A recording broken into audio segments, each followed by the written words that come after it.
नमस्ते, मैं अविनाश। आप सबका टाइम एंगल ट्रेडिंग में स्वागत करता हूं। जैसे कि बैंक निफ्टी ने कल बहुत ज़ोर से मूवमेंट दे दी नीचे के साइड में, सेलिंग का एक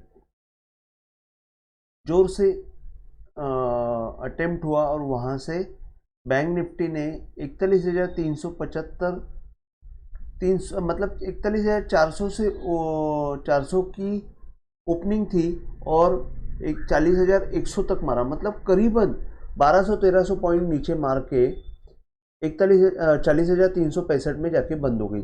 मतलब जहाँ पे ओपन हुई वहाँ से ऑलमोस्ट 1000 पॉइंट नीचे की साइड में बंद हो गई। अब यहाँ पे क्या हुआ, अब सेल सिग्नल तो कंटिन्यू था, लेकिन अगर हम लोग यहाँ पे इंट्राडे काम करते हैं तो मॉर्निंग में हमारी हिम्मत ही नहीं होती है कि ये जो पॉइंट है यहाँ पे इतना बड़ा बार आने के बाद काम कैसे करने का, ये हिम्मत जो है वो बहुत इंपॉर्टेंट रहती है कि हमको कैसे करना है। तो यहाँ पे जैसे कि आपको रेफरेंस पीछे का लेना पड़ता है। अभी मैं आपको ये मोमेंट बताता हूँ कि जैसे यहाँ पे ये जब सेलिंग शुरू हो गई तब जाके हमको क्या देखना था, आपको थोड़ा सा ये करवाता हूँ, एक मिनट। हमको क्या देखना था कि पीछे जो लो है, अभी जैसे कि ये लो था, हम लोग ने जब कल का क्लोजिंग देखा था, ये जो ऊपर जाते वक्त जो लो होते गए थे वो उनका डाउनवर्ड एंगल जो है वो हमारे सपोर्ट रहते। ये ऑलवेज आप ध्यान में रखना कि वो जब तक नहीं टूटा है तब तक नीचे की साइड में जोर से मूवमेंट आने वाली नहीं है। जैसे मैं आपको यहाँ पे बता देता हूँ एग्जांपल के तौर पे, आप देखेंगे यहाँ पे कि यहाँ से एक सेल सिग्नल जनरेट हो गया, आपने यहाँ पे ये जो लो बनाया वहाँ से डाउनवर्ड एंगल डाला, जोर से सेल आ गया। उसके बाद यहाँ का नीचे का जो लो है वहाँ से हमने डाउनवर्ड एंगल डाला, सेल मूवमेंट कंटिन्यू है। उसके बाद ये जो है वहाँ पे भी डाला, वहाँ से भी जोर से सेल कंटिन्यू है। और यहाँ पे डालने के बाद, ये डाउनवर्ड एंगल डालने के बाद यहाँ पे थोड़ा सा सपोर्ट दिखा, लेकिन दूसरे दिन एक्चुअली उसके नीचे ही, ये डाउनवर्ड एंगल के नीचे ही ओपन होके जोर से मूवमेंट आ गई। तो उसके बाद जो लो था, ये जो उससे सबसे लोएस्ट पॉइंट था, यहाँ पे ये डाउनवर्ड एंगल हमको डालना है और वो डाउनवर्ड एंगल डालने के बाद यहाँ पे हमको रेफरेंस लेना है उसका। एक चीज़ तो ये डाउनवर्ड एंगल पीछे का हो गया। अब फिर इंट्राडे का भी हमको सोचना है कि क्या करना है। अभी जैसे कि ये डाउनवर्ड एंगल को हमने देखेंगे तो इसके नीचे ओपन होके क्लोजिंग तो फर्स्ट बार में ऊपर आ गया, तो ये हमको एक सपोर्ट मिला, लेकिन अगले दो बार में ये वापस नीचे के साइड में मूवमेंट आ गई।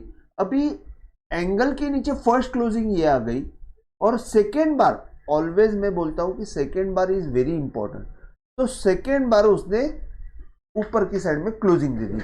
अब ऊपर के साइड में जाने के बाद वापस वो एंगल के ऊपर सिर्फ सिंगल ही कैंडल गया, लेकिन यहाँ पे अभी हमको सेल करते वक्त ये देखना है कि इसका भी डाउनवर्ड एंगल इंपॉर्टेंट है।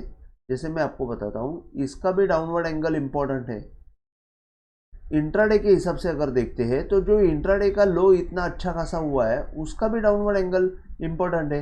तो यहाँ पे, और ये सेकेंड कैंडल भी हो जाता है कोइंसिडेंटली, तो यहाँ पे ये सेल सिग्नल जनरेट होता है। तो यहाँ पे सेल सिग्नल जनरेट हुआ और यहाँ से सेल सिग्नल इंट्राडे जनरेट हुआ। वैसे तो सेल सिग्नल कंटिन्यू है ही, लेकिन सेल सिग्नल जनरेट होने के बाद वहाँ से मूवमेंट वापस ऊपर की तरफ आ गई।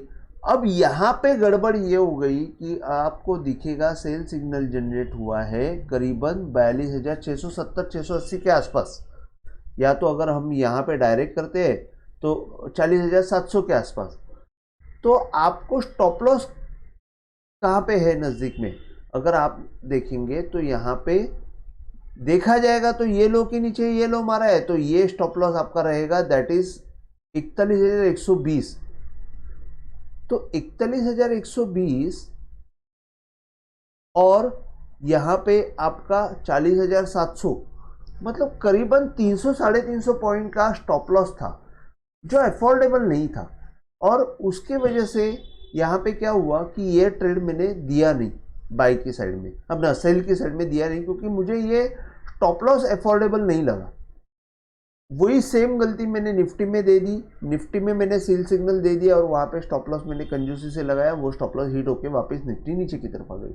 कभी कभी ऐसे होता है कि हमारा व्यू सही जाने के बावजूद हम लोग उसमें से पैसा नहीं कमा पाते, क्योंकि जो रिस्क फैक्टर है, रिस्क मैनेजमेंट है, वहाँ पे हमको जो स्टॉप लॉस लगाने के बाद जो रिस्क आती है वो कैलकुलेट करने के बाद हमको दिखती है कि ये बहुत बड़ी रिस्क है, अगर ये हिट हो जाएगा तो हमको तकलीफ होगी, इसके लिए वो ट्रेड नहीं करेंगे, वो बेटर रहता है। तो यहाँ पे उसने क्या किया, ऊपर की साइड में आया और वहाँ से वापस नीचे की साइड में मूवमेंट दी। अभी वोलेटिलिटी ज़्यादा है तो हम लोग ट्रेड नहीं कर पाते, ये मैं मानता हूँ, लेकिन आप कंटिन्यू तो रख सकते हो। जैसे कि सेल अगर है तो ये आपको सिर्फ यहाँ से इसको अपवर्ड एंगल हर हाई के ऊपर सिर्फ शिफ्ट करना है, और जब भी ये अपवर्ड एंगल क्रॉस हो जाएगा तभी बाय करना है। तो अभी तक तो बाय सिग्नल आया नहीं है, अभी ये हाई के ऊपर ही बाय सिग्नल आने वाला है, क्योंकि ये लो के नीचे ये लो मारा हुआ है। तो कल के दिन में सेल सिग्नल आया, बाय सिग्नल आया नहीं, ये क्लियर कट है, क्योंकि ये हाई के ऊपर जो एंगल डालने के बाद अगर ऊपर जाता तो ही बाय होता था। तो यहाँ पे आपको क्या देखना था कि डिस्पाइट सेल यहाँ पे ये ज़्यादा था, रिस्क ज़्यादा था, इसके लिए हमने ये ट्रेड अवॉइड किया। अभी समझो हम लोग ये भी बोल सकते हैं कि अरे भाई ये हाई के ऊपर ये हाई मारा तो यहाँ से ये क्लियर कट सेल हो जाता है, अगर ये लो से अगर आप डालते हो तो ये क्लियर कट सेल है। तो यहाँ पे आप ट्रेड कर सकते हो 40,530 के नीचे, और आपका स्टॉप लॉस 650 के आसपास हो जाता है। तो यहाँ पे आपको एक नॉर्मल सिनेरियो में 100-150 पॉइंट का स्टॉप लॉस से काम कर सकते हैं, जहाँ से आपको 40,200 तक की मूवमेंट मिली। तो ये एक सेल सिग्नल बना, ये एक यहाँ पे एक सेल सिग्नल बना।